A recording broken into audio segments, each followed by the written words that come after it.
No one in the entire glass-walled lobby expected the scene that unfolded that winter morning. The building belonged to one of the most powerful CEOs in the city, Aries Halim, a man known for his sharp suits, colder expressions, and impossible standards. Employees whispered that nothing shook him, nothing softened him, but everything changed in 60 seconds. Aries had just stepped out of his private elevator when he noticed a small, trembling figure standing near the reception desk. A boy no older than 9th and shivering, clutching a tiny baby wrapped in an old towel. Security guards were already approaching him, annoyed, trying to escort him out. "Sir, he somehow slipped in, he shouldn't be here," one guard began.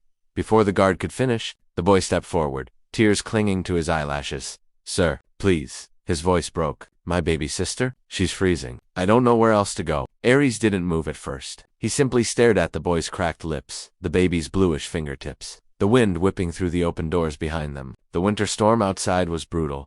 Something twisted inside him. "Who sent you here?" Aries asked quietly. "No one," the boy whispered. "I had saw people coming in here warm, and I thought maybe someone could help." Anyone. A hope spoken by a child who had no one. Before the guards could intervene again, Aries took off his thick wool coat, dropped it over the boy and the baby, and crouched down to eye level. "What's your name?" "Zayan," he sniffed. "And my sister, Anaaya. How long has she been like this?" "Since last night. The heater in the shelter broke. They turned us out. Too many people. Mama is sick in the hospital. I tried to keep her warm. But, the boy broke down, trying to stay strong, and failing. The entire lobby fell silent. Even the rushing footsteps of employees paused. Every pair of eyes watched their stone-hearted CEO kneel in front of two freezing children. In 60 seconds, everything was different. Aries scooped the baby into his arms. "She needs warmth immediately," he said. His voice had changed, firm, urgent, protective. To the guards, he ordered, "Get my driver. Bring the car around now." To the receptionist, "Call my doctor. Tell him I'm bringing 2 children."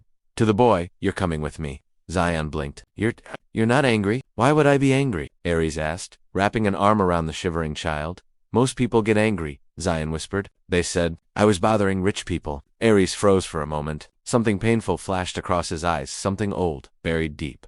"I know what it's like," he said quietly, "to be turned away when you're scared." They rushed through the cold, the driver opening the car doors as the wind howled. Aries pulled the children close, warming them with his body heat until the heater blasted warm air. The baby whimpered softly. Zayan wiped her face with gentle big brother hands. In the drive to Aries' mansion, the boy talked in small, frightened sentences. Their father had died years ago. Their mother was in the hospital, struggling with complications from severe pneumonia. The shelter was their only temporary refuge, and last night's broken heater had pushed them back into the brutal streets. "And you've been protecting your sister this whole time?" Aries asked.